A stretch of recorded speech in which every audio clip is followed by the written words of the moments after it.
Hello, this is the Fanged Blade, and I'm going to recount a one-shot I did recently, the Unholy Matrimony. I would not tell this story under normal circumstances, but I had some recording problems. I actually attempted to upload this one-shot, and it got 4 views, and it cut off after 30 minutes. So, I kind of, more than anything, I feel obligated to tell this story, since you people, since 4 people seem to watch it. Like, that was a lot for a 30-minute span of time, so, for me, at least, probably not for most.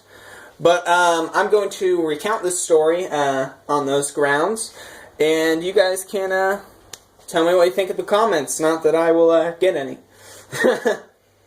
So, they start out, I didn't allow a whole lot of time. I knew, let's start at the beginning, shall we? I am very bad at one-shots. I subconsciously want to make them into campaigns. And so, they end up really long. Really long. Like, really long. That's all I can say. In case you can't tell, I'm not feeling so good, so I'm, like, talking over myself. You're gonna have to forgive me. Now let's get to the story. I didn't allow a whole lot of time for, like, how they got the mission or anything. All they really started with knowing is they were traveling with this elf girl. And this elf girl was trying to stop a wedding. Her sister's wedding. And she was getting married to somebody that she didn't want her to, somebody who practiced the black magics, and altogether somebody that did not deserve her in her eyes. And this elven girl was named Astara. Astara hired them, and they went to the front gates to find these 2 men in this black, dark armor. And they were able to convince them that to let them through. And in case you guys thought, you know, mindless undead or something, no, these guys were intelligent. You know, they weren't overly charismatic, but they had a conversation with them, and they convinced these guards to let them through. After they, well, no, I don't remember exactly what they did. They did some kind of magic on them to detect, like, a hostility or something, and then let them through. So they walk through the castle, they meet some more of these guards, have to, you know, convince a few more of these guards to let them through. And Astara eventually tells them that she has the place pretty well mapped out in her head, and that the wedding is going to be held in the throne room. And so immediately they're suspicious. They think for a second and they say, I did not describe this well. They're in a castle right now. A black castle jutting out of the ground. This massive place. And it's surrounded by this nice forest that they walked through. And the whole place looks fairly old. And so, they immediately get suspicious, and they say, Astara, how do you know about, like, the layout of this place? Whose castle is this? And she says, well, it's the groom's castle. So now they're confused. Now they're very confused. And I will admit to my mistakes. I had no idea why she knew the layout of the castle at the time. No clue. Nada. Did not think about it. They did, because they were smart. And they ask, well, how does she know the layout of the castle? Like, she hasn't been here before, has she? And then I'm going to have a little tip here. An amazing DM tip I learned from some other YouTuber, but I'm going to include it in here. It's one of the secrets I picked up that most of you DMs will probably know. If somebody pokes a hole in your story like that, if somebody says something like that, that's, you know, this doesn't add up. Why is this the way it is? Here's the response. You should 100% of the time give, whether you planned for it or not. Yeah, that does seem strange. And you can elaborate on that a little bit if you want. That's all you need to say. Because immediately they decide, oh, he planned this. Oh, this was part of his plan. He decided this from the beginning. And now they start thinking, well, how would she know? You know, what would make her able to do this? And I said a variant of that, something a little bit different. But I said that essentially, basically, that's what I said. Some variation of that works. And oh man, that is the best. Because suddenly they had no idea that I didn't plan for this. At least I don't think they did. They probably, at least I'm almost positive, they figured that I had planned that from the beginning. And then later I showed her take out a wand, and I remembered something from 3.5 Ed. This was a 5th Ed one-shot, just for your own reference. A spell called Arcane Eyes, I think, or Arcane Eye. And she had like a mass Arcane Eye wand, a couple of these visages of these see-through eyes swarm throughout the castle, and that explained how she could see things. And I never had to include that. I think she did that in response to them asking about it, I think. Something like that. But you don't even have to answer the question. Sometimes the question goes unanswered, and they're all wondering about the mystery. Why would that happen? So that's a little DM tip I'm going to sneak into this video. So they are walking by the throne room, or they're about to get into the throne room, and they see this hefty wooden door that's being pounded on. It sounds like somebody or something is trying to get out desperately. And when they come by, it gets even more fervorous. So they take note of it, and they go into the throne room, and they see all of these undead sitting there, talking amongst themselves. They look very human as far as how they act, not, how they look. But they are all undead. Some at different levels of decaying. One barely had any flesh on at all. And then one seemed like a brand new corpse. And, there was everywhere in between. But they look through, there's these old, ragged wedding decorations. And they go take a seat near the back. Next to this barely still, he got a couple pieces of flesh on him, and that's it. There was this undead there. And they start talking to him, and they're talking to him about how the unlife is, and, is it nice to not be able to go to the bathroom anymore, or not have to, and all kinds of weird questions. And he responded. He was excited about it. He talked with them. His name was Richard, by the way. And, he, by all accounts except physically, he was human, or humanoid. And then Dan, I just said his name, but I guess you guys would have known it anyway, if you guys saw the video. But one of the characters, Jules, who is played by Dan, Danasty, if you want to check him out on YouTube, he went and he checked out the place. He went back to the door. And there was that banging, and he went to look under the door because there was a decent gap there that he could maybe see something from. And this very thin hand swung under the door. This abnormally thin hand swung under the door and almost ripped his face off. Its nails had been sharpened. Parts of its fingers really had been sharpened 2 points. And it looked under the door, although he got up and couldn't see it. And he heard from under the door this just venomous voice. come on, I want to skin you alive, or something of that sort. It was very, I don't remember exactly what I said, but it was this very venomous, evil voice that was talking about how he wanted to, debowel him, skin him alive, feast on his flesh as he felt the pain, slightly graphic, although not my best work. Just this creature talking about how it wanted to rip him to pieces.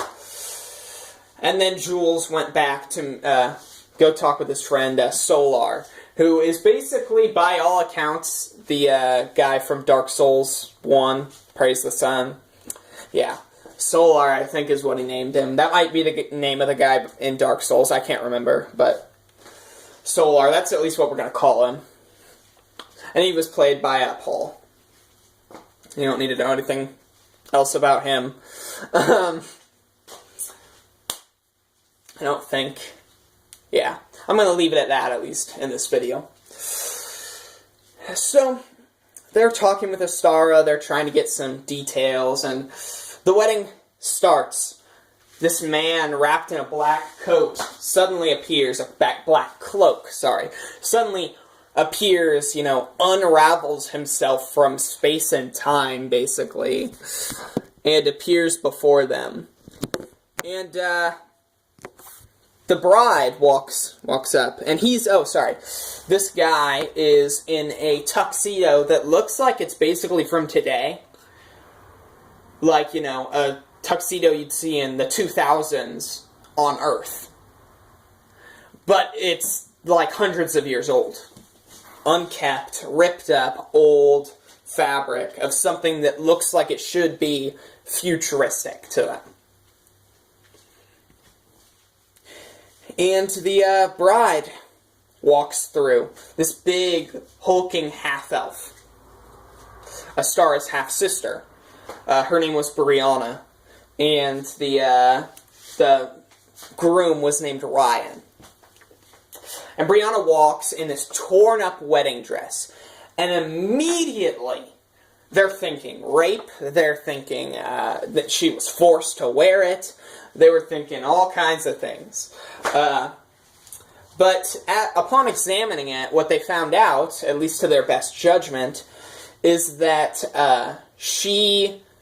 it was a little bit because of her size. She was too big for the wedding dress, so that may have had some part of it. But really, the main factor of it was that it was just really, really old. And really unkept, really, it got ripped up through storms, and this and that. It was centuries, if not millennia old. This very, very old wedding dress. And they get up, and the wedding commences. There's these old, scary wedding music that seems like a Halloween rendition of a wedding. And it begins to play as she walks down the aisle, and the wedding starts from this undead priest. And then, the players talk about it, and they're like, okay, what do we do? And they're talking to Astara, they're whispering, all the undead are completely transfixed in the wedding. So they decide, what are we going to do? So they decide to make a distraction. And here's how they do it. One of them uses minor illusion, and they hear soldiers walking, loud, on this side of the door. So, anyone close enough could probably tell that it was an illusion, given that they don't see any soldiers. But since the only intelligent people are back, they just heard soldier footsteps in that way. What they didn't account for is the two guards on the other side that they saw, that then opened the door and saw that there were no soldiers. And so there's this brief moment of silence in the wedding where everybody's just staring at the inanimate sound of soldiers walking that has no source. And then, bam. Just bam. Paul, Solar, quickly casts, I think, Create Bonfire. Or he might have used another spell. I think it was Create Bonfire. And all of a sudden,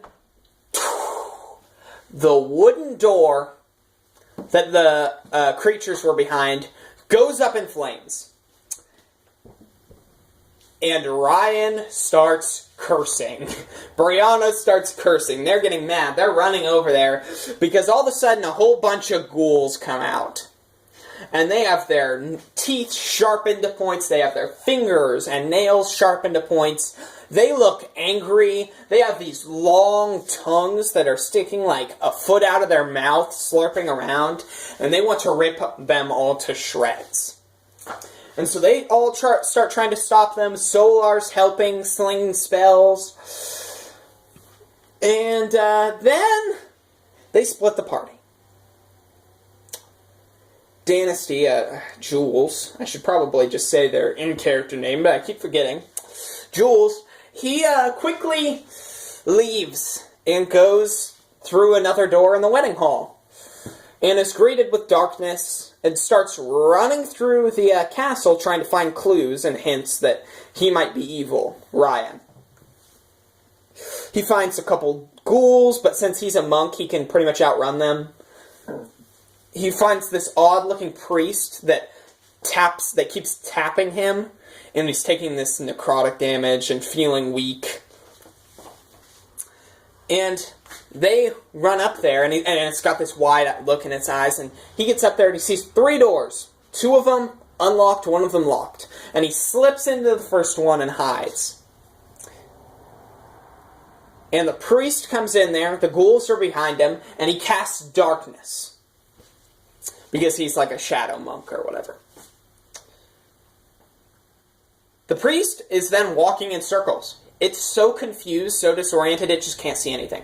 The problem is, this version of ghouls, and I had already determined this, so don't be like, oh my gosh, you cheater. No, I had decided this because of the dark conditions they were in and stuff. These ghouls had dark vision. These specific breed or whatever. And so they walk in, and they see him immediately, and they come try to rip him to pieces. So he, runs away from them, gets out, the ghouls chase him, and he ends up killing the ghouls. But now, every 5 seconds or so, he hears, Marco. Marco. In his head. And the priest is playing Marco Polo with him. Marco. Marco. Trying to get his attention, trying to get him to say polo so he can find his way out. The monk doesn't play, though. He comes down. What ended up happening with the battle with the ghouls is Solar was slinging spells. Ryan did some magic, and the ghouls were scared of him. They ran to the back, and he started fixing the door. And then Solar had the beautiful idea to start hitting the frightened ghouls. And then when he hit the frightened ghouls, they all freaked out and chased him and tried to rip him to pieces. So, they killed some of the ghouls. The other ones were afraid while he fixed the door, and the door became more of a part of the wall that was wooden. So they continue with the wedding. Ryan is ticked off at them, but he's not willing to actually do anything. And Brianna is just shocked that her sister's there. And, she says, Sister, why have you come? Blah, blah, blah. They have a conversation. Astar just wants the wedding to be over. And then Solar won't get his nose out of it. He says, no, on my warrior's honor, I cannot back down, and I will make sure you 2 sisters reunite. And he starts interrupting the wedding like crazy, and being like, I object to this wedding unless you guys make up. And Jules says, can I talk to the groom for a second? Blah, blah, blah, whatever. And Ryan wraps himself in his cloak, teleports to right next to Dan, wraps them both in his cloak, and they're both in this completely pitch black room. And they start having a conversation about he's apologizing for his friend, talking about some random stuff. Ryan won't really give him any answers. He just seems ticked off. And then eventually, Jules says something about having a plan to shut Solar up. And Ryan says, oh, I have a better idea. And he wraps himself in his cloak, kidnaps Solar, brings him to the Black Room, and then takes Dan back to the wedding. Jules back to the wedding. And they commence with the wedding. The wedding's over. Solar didn't really have much luck convincing the two sisters to make up. And the wedding's over. And it's about when the wedding's over that Ryan teleports back to the room. Well, what Solar did is Solar tried to light a torch. It didn't work. Magical darkness. So he feels his way around the room, finds a locked door, and crowbars it open.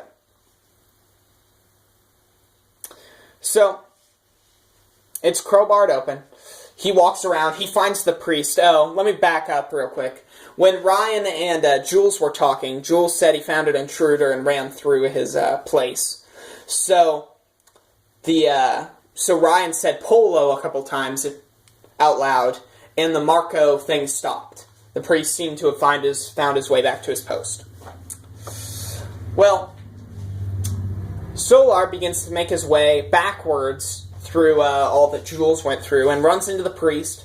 The priest starts, necroticking him to death. And he runs back and enters the wedding. Ryan hot on his tail because he had teleported back and found out that, oh my gosh, he's gone. And so then the priest is saying Marco again in both of their heads. Ryan gets back and he's ticked off. He is ticked off. He says, what did you see? Did you see something you weren't supposed to? Blah, blah, blah. He's getting ticked off and paranoid. And I gave Solar a chance to kind of be like, no, I didn't see anything, It's fine, I didn't see anything. But no, because this is what Solar's character did, and I don't fault the player for this at all, whatever. It was good role-playing, I suppose. Maybe that's what Solar would have done. But Solar said, well, I saw a chair, and a wall, and a lamp, and a priest, and, he just started naming off everything. And this ticked Ryan off, so, he got another chance to say something, and he said, I probably didn't see something, I don't really remember. And Ryan's, already slinging spells. And so they get into this battle, eventually. Brianna is reluctant to go into the battle, but finally she's like, okay, Ryan's going in, I'll go in with him, he's my husband now. So she goes into battle with part of a pew. She basically goes into battle with a club, a wooden stick. And she has this hardened skin. They try to hit her. She's not going down. She's got this hardened, she had high AC 19 or 18 or something, unarmored. And so they were pounding into her. It was, man, she had 100 hit points, more than that, I don't know. It was a pain trying to take her down. But the problem is, they tried to aim for Ryan, but Ryan kept teleporting around. And so finally, the monks pounded into him, and Ryan teleports into Brianna's square. And they had this ability I gave them, where Brianna basically has a 9 in 10 chance or something to block any hit that's aimed for Ryan in within 5 feet of her. It's a synergy ability. And oh my gosh, they tried to attack him 20 times, none of them hit. They tried all types of things. They were getting ticked off. But they were fighting, and Ryan had all sorts of abilities. I built him like a monster instead of actually taking spells. So he had all these cool, there were ghosts going through them doing continuous damage unless they can make a charisma save. And that slowly started scaling up. He was shooting these black beams out. Eventually, as time went on, he had some reactions that he could give them, as a bonus action. Instead of teleporting, he could make someone do a will save or take -2 to a roll. Little things, if someone attacked them, he could use his reaction to give them disadvantage on everything, unless they made a con save. But that had a recharge like a breath weapon, because he was literally breathing in his face. It was undead breath, I called it. So that was a cool little ability, but he couldn't use it every turn.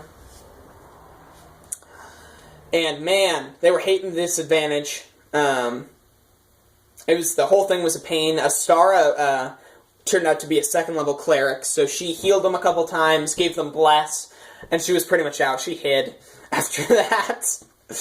She was hiding.